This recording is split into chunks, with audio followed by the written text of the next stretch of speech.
Be Mine, Chapter 6. The troika, drawn by 3 horses, was speeding along much faster than Victor and his father's first journey to Warsaw. When he arrived at the castle door, several servants were waiting to assist Victor with his luggage, but he was very disappointed when no one from the Nezhenskiy family came to greet him.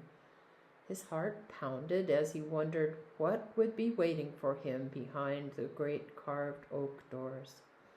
One of the servants approached him, wearing a simple peasant shirt, belted at the waist to uphold his rough canvas trousers.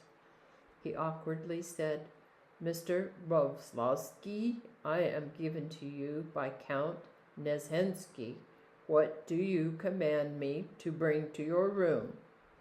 Victor was shocked by the harshness of the servant's obedient state. In their home, everything was handled differently. Servants were spoken to with a pleasant, familiar tone, not commanded as dogs. Victor came close and asked, "What is your name?" "Nikita, Mr. Warsaw." Well, Nikita, you may just call me Victor." "Victor? I never heard such a name in Poland," said Nikita as they made their way inside. Victor breathed more easily when he finally reached his bedroom and could be alone with his thoughts.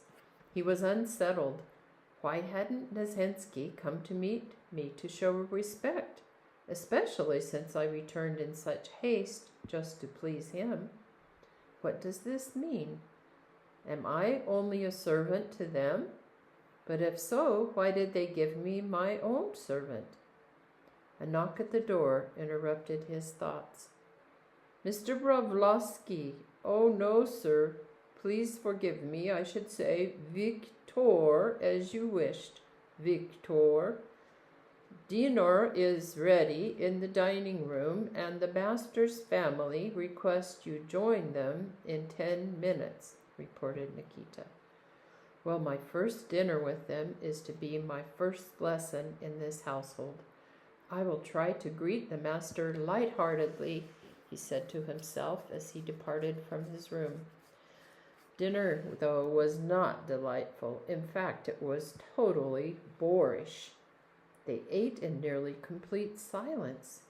Occasionally, someone would ask an insignificant question of Victor, and after receiving a brief answer, the family again retreated into silence. Victor was stunned by the whole situation and could not wait until the meal was over. After dinner, the Count invited Victor to his library, saying that he needed to discuss a couple of details about living on the estate and also the salary for the painting lessons, which he hoped would begin tomorrow morning. In the library, Victor was invited to sit and was offered a cigar. Victor thanked the Count, but firmly refused the cigar. Nezhenskiy's harsh voice began, "Mr. Warsaw, everything discussed with you tonight is private and should stay within the walls of this castle. I hope you will have the decency to not share anything, even with your closest friends and relatives," added the Count with even more sternness. "Count, you have my full attention. I can absolutely assure you that I was raised by most noble parents, so you don't have to warn me about keeping important confidences," said Victor with firm intensity. "Well, then, let's discuss the proper way to behave on our estate," began Nezhenskiy. "Our servants are not spoiled as other masters might choose to do. I have taught them to know their place and to stay there at all times. Therefore, everyone in this estate will address you as Mr. Warsaw, but never Victor. Also, you are not a nobleman in this house. You are simply the teacher. You must always remember this." Then his face became darkened and his eyes narrowed and his lips stretched out to thin arches as he continued. Our daughter is of an age to be married, but I will tell you a deep secret of ours.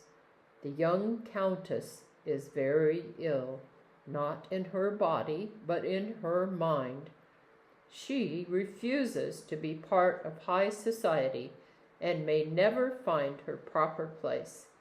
She flatly declines all invitations to attend balls. She prefers solitude, and whenever she has the chance, she runs down the lane to the monastery or the church. Quite often she penitently fasts, refusing to eat any foods. Lately, she closes herself in the bedroom to devote herself totally to prayer and scripture reading. I have no idea what to do to awaken her mind to see the privileged life that lies before her. However, when you and your father came for dinner and spoke about painting, we both saw her interest peak for the first time in many months.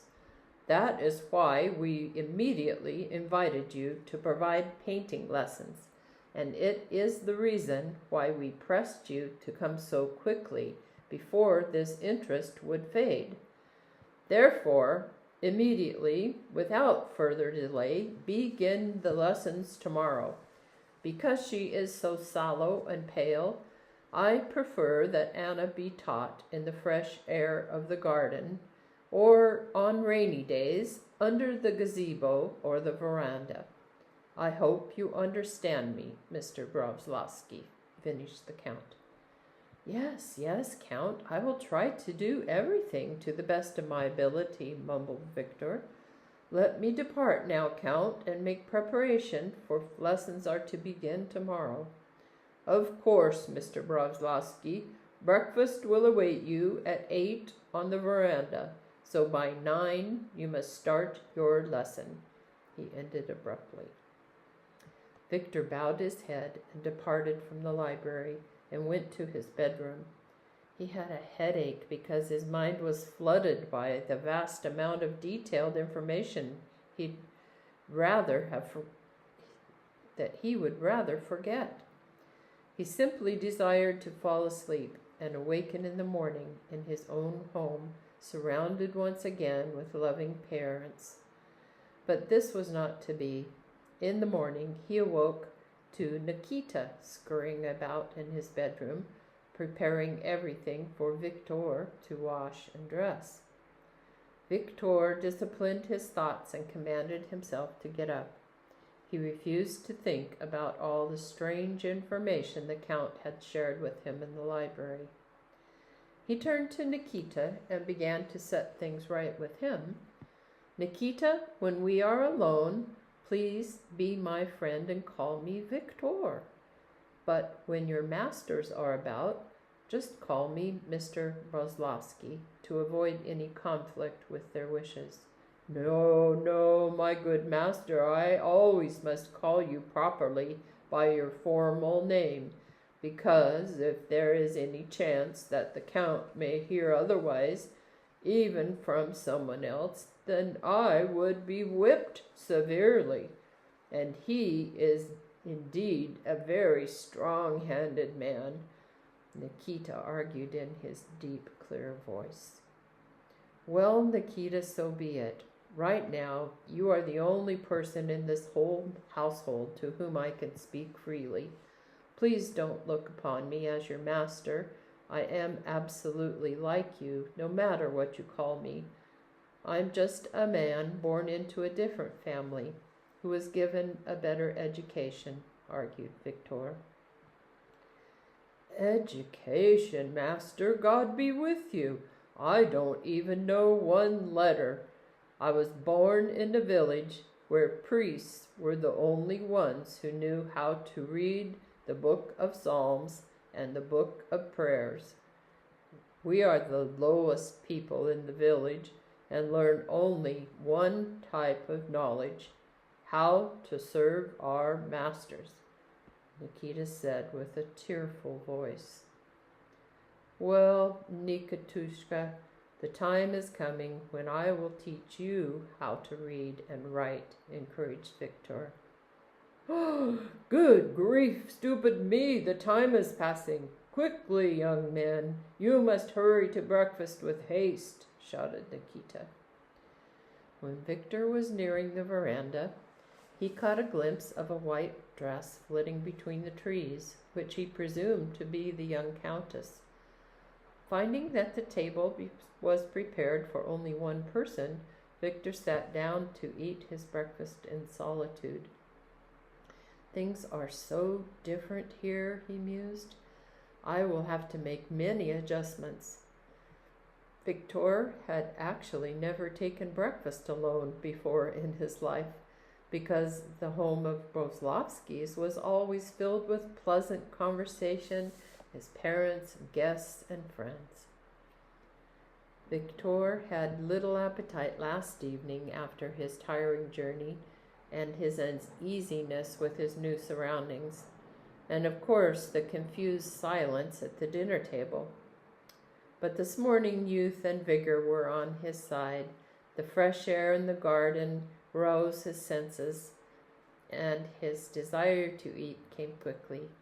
He finished his elaborate breakfast and strolled through the garden, not just to wander, but to select the perfect place to begin the young countess's first painting lesson.